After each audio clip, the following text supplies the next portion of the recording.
Kan Nabi sampun ngendika innallaha ja'ala bani adama ngalasa mani soleh.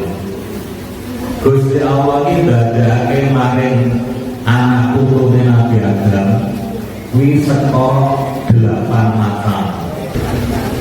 Minha arbaun utawi papat iku ahli jannah kanggo ciri-cirine wong ahli swarga. Dadi 8 itu diparo dadi 2. Separo ning papat kuwi dienggo wong ahli swarga. Angger papat iki nandhake wong kuwi sesuk calon ahli swarga.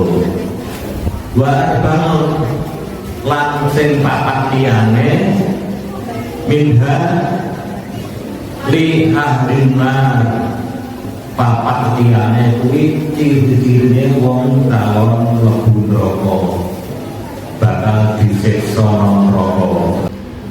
Assalamualaikum warahmatullahi wabarakatuh.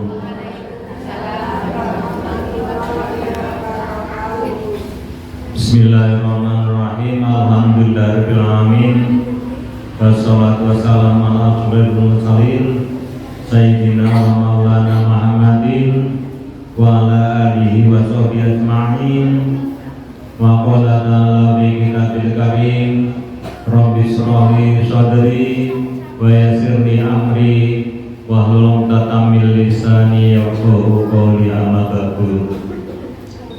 Bapak-bapak ingkang kawula mulyakaken, wabil khusus pengurus takmir ingkang kawula hormati, ibu-ibu sedaya ingkang kawula hormati, adik-adik ingkang kawula tresnani, monggo kita njalaken rasa kehormatan kasada Gusti Allah kanthi waos alhamdulillahirabbil alamin. Ingkang sampun paring kita panjenengan sedaya kesehatan kewarasan sehingga kita panjenengan sedaya sonten punika saged sowan wonten punika panggenan saperlu sesarengan ngaos ngguguraken kewajiban kita panjenengan sedaya pados ngelmu niku diwajibke minamati ladi saka bandulan api tumeka kuburan. Tadi wajib golek ilmu itu saka nalika kita panjenengan sedaya dilahirke niku pun kewajiban pados ilmu saking kelahiran ngantos dumugi nalika sedo. Iki kewajiban kita panjenengan pados ilmu. Mila mengatakan ora ana istilah wong tuwa kuwi ora perlu ngaji niku boten wonten. Ora ana wong ora kewajiban golek ilmu ki ora ana. Mila nek dhewe rumangsa gesang, dhewe rumangsa urip nang alam donya niku tetep wajib. Boten saking kalih putra wayahe. Putra wayah nggih wajib golek ilmu, awake dhewe nggih wajib golek ilmu. Nek wis iso dilusa kewajibane ngoten. Dadi wong duwe ilmu niku kewajibane nular-nularke ilmune. Sing kados kula iki kita sing kewajiban pados ilmu. Nek wonten ulama-ulama nggih kula nggih tetep kasih ngawon. Wonten ing mriki kawula badhe ngaturaken setunggalipun hadis ingkang dipun serat wonten kitab Durratun Nasihin nggih. Kan Nabi sampun ngendika innallaha ja'ala bani adama ngalasa mani soleh. Gusti Allah iki dadekake maring anak putrune Nabi Adam kuwi saka 8 macam. Ngalasa mani soleh. Kita panjenengan sedaya diciptakake dening Gusti Allah iki saking 8 macam. Tadi wonten 8 macam kita panjenengan sedaya diciptakake. Sifat-sifat 8 ingkang dipun gawakake utawa dipun lampiraken dhateng kita panjenengan sedaya. Minha arbaun utawi papat iku ahli jalan kanggo ciri-cirine wong ahli swarga. Dadi 8 niku diparo dadi 2. Separo ning 4 kuwi dienggo wong tata-tata wong sing ahli swarga. Anggere ono 4 iki nandake wong kuwi mau sesuk calon ahli swarga. Wa bangun lan sing 4 liyane minha li ahlin nar wa bangun li ahlin nar. 4 liyane kuwi ciri-cirine wong calon mlebu neraka, calon bakal disiksa nang neraka. Lan iki dadi wonten 8 sifat sing digawake dhateng kita panjenengan sedaya. Sing 4 niku dienggo ahli swarga, sing 4 dienggo ahli neraka. Niki ping awake dhewe iki akeh lakoni sing pundi mangke dicocoke kalih kita panjenengan. Kita panjenengan iki akeh lakoni sifate ahli swarga, akeh lakoni sifate ahli neraka. Niki kita panjenengan biji awake dhewe. Ampun biji tanggane nggih. Nek biji tanggane ra montreke to tangga lor biji ati semene akeh ing tangga kidul biji ati do banget nggih. Niki ampun biji kancane, ampun biji tanggane. Biji awake dhewe. Lan ngaji niku fungsine nggo ndandani awake dhewe. Niki nomor 1 ini saya kanggo ahli swarga tuwasun malihun duweni pasuryan sing ramah karo kancane sumeh. Nek ampun mengdalat guyu-guyu dhewe nggih. Nek mengdalat guyu-guyu dhewe niku malah dikira wong napa? Wong stres nggih, wong stres. Nah niku nanti yang ketemu sedulure, ketemu kancane sumeh, guyu, ramah, aro-aro gitu. Ampun di dalan ketemu jabur mawon nih, ya. Ketemu dalan kok jabur mawon. Nah niku wajur nganti termasuk ciri sing kanggone ahli neraka. Ahli neraka itu cirine wong kok wajahnya bersemut wae, muring-muring. Lah, ibu punya muring-muring bener Bu. Nah, nggih yang muring-muring, bapaknya menyambut gawe, main tuh hasil diuring-uring. Gitu Pak rezeki ngono. Ra apa iki ra tau salat duha apa ya. Diuring-uring. Bapaknya kekeselan kok apa?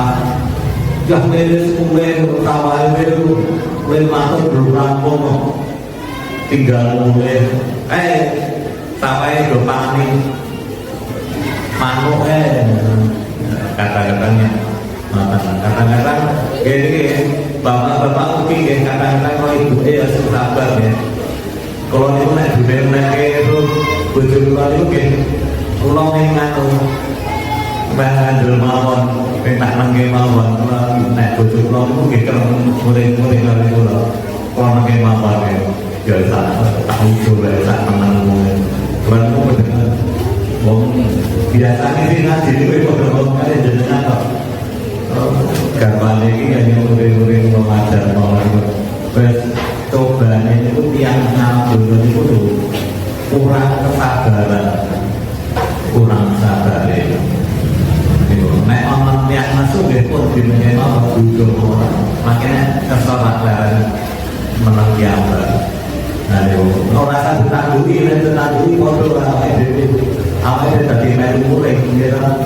Nah, gambarnya nesu, itu awalnya dia kan bubur nih, awalnya dia berapa tak tetap begini, tak tetap ampun, tujuh apa?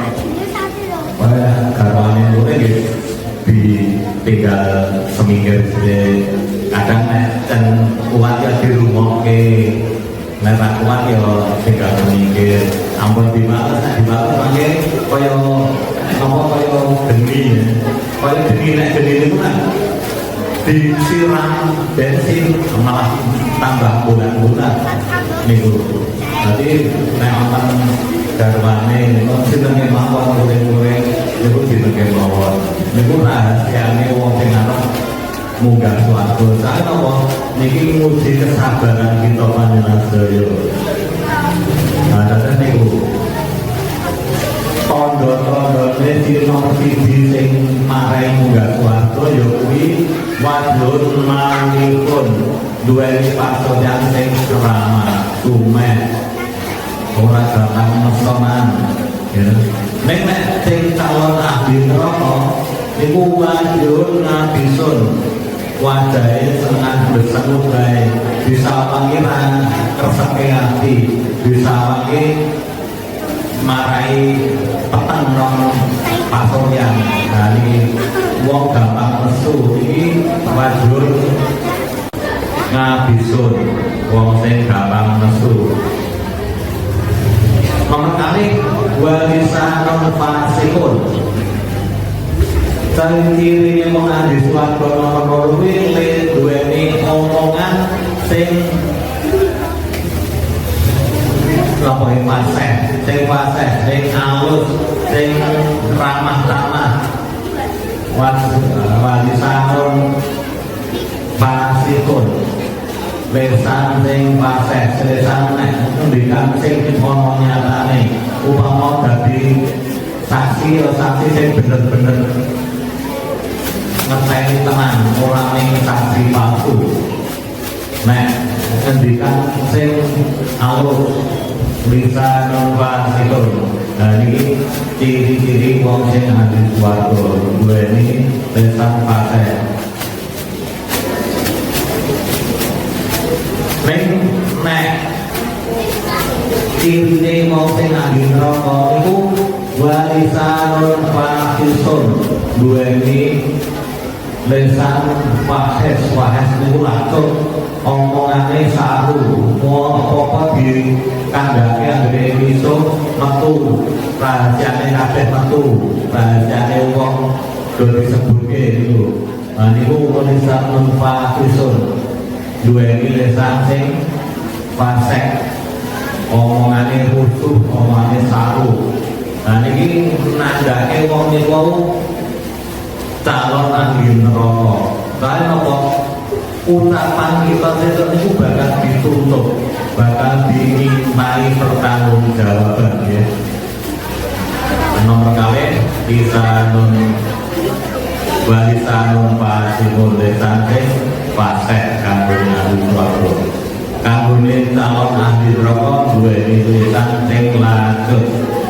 Nomor 3 wa qalbun taqiyun. Nomor 3 duweni ati sing takwa, duweni ati sing gampang ditututi, gampang dikandani.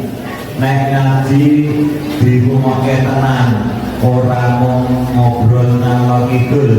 Nah niku tandake napa qalbun taqiyun. Dadi niate ngaji bener-bener golek apa? Golek ilmu. Jadi balung wis metu takjilane ora kisruh gitu. Niku nandhake wong sing calon ahli swarga. Wa qalbun taqiyun duweni ati sing takwa. Nek ana kleru dibenerke gelem nampa, ora mongso bener dhewe.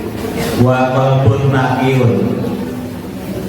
Nomor 3 duweni ati sing takwa, gampang nampa pituture wong liya. Nek jenengan kok duweni ati sing bakal pun sabidun, duwe ati sing atos. Nah iki nandhake ciri-ciri ahli neraka niki kalbun sabidun ati atos. Nek diomongi ngeyel gitu. Apa itu ngeyel boten ibu? Kata-kata ngeyel gitu. Sakloke bar ngaji sesuk dimaneni ngeyel. Nek sing ngandani kuwi mau bener. gitu. Sing ngandani bener awake dhewe perlu manut, walaupun sing ngandani luwih enom bangane awake dhewe gitu. Walaupun sabidun nek dikandani angel atine atos. Nah niki ciri-ciri calon ahli neraka. Nah ini mila kan nek ada ngomong kira-kira kleru, nah niku nek dikandani kuwi sing ngandani luwih tuwa kuwi sing ngandani luwih enom monggo dituku nek sing ngandani ten bener-bener tenan. Nah niki bakal pun sabidun bakal pun nakiun sing ahli swarga duweni ati takwa, gampang nampa pituture guru, gampang nampa pituture para kiai. Mila mekaten kalbun nakiun iki perlu dipertahanke. Nomor sekawan waya tun sakiun duwe tangan sing lomo, duwe tangan sing empengan. Nek ana wong adek kesusahan awake bantu, awake bantu tenaga ya tenagane sing dijoke bayatun sakiun. Nek awake dhewe awake bantu biaya ya bantu nganggo duwite. Nek awake dhewe isane bantu nganggo pengendikan ya dibantu kanthi lesane. Iku bayatun sakiun. Kados ngaten iki masalah buka niku bukane wong sing poso niku termasuk bayatun sakiun, duweni rezeki kanggo menehi wong sing lagi poso, menehi bukan wong sing lagi poso.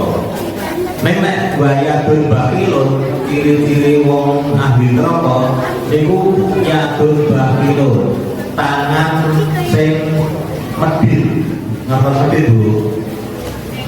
Medhit itu cetil, nah nggih. Wong sing cetil duwe duit diuper dhewe. Duwe rezeki kudune dibagi rukatane malah didhewekke. Ya. Niku bayatun bakilun. Duwe rezeki dikuasai dhewe, padahal di antara rezekimu kuwi ana rezekine fakir miskin. Ngendikane Gusti Allah kan di antara rezekimu itu ana rezekine fakir miskin. Nah ini sebagian itu mila dianake zakat mal, zakat fitrah itu Bu ngresiki rezekine awake dhewe. Bayatun sakiun, tangan sing lomo. Ning nek wong tangane bakil utawa yadun bakilun, nah niki awake dhewe ampun ngarep-arep dadi ahli swarga.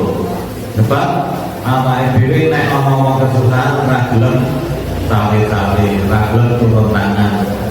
Tanggane kesusahan awake dhewe ora gelem metu, mbuh metu duwite, mbuh metu tenagane, mbuh metu usahane, kok awake dhewe nek tolik.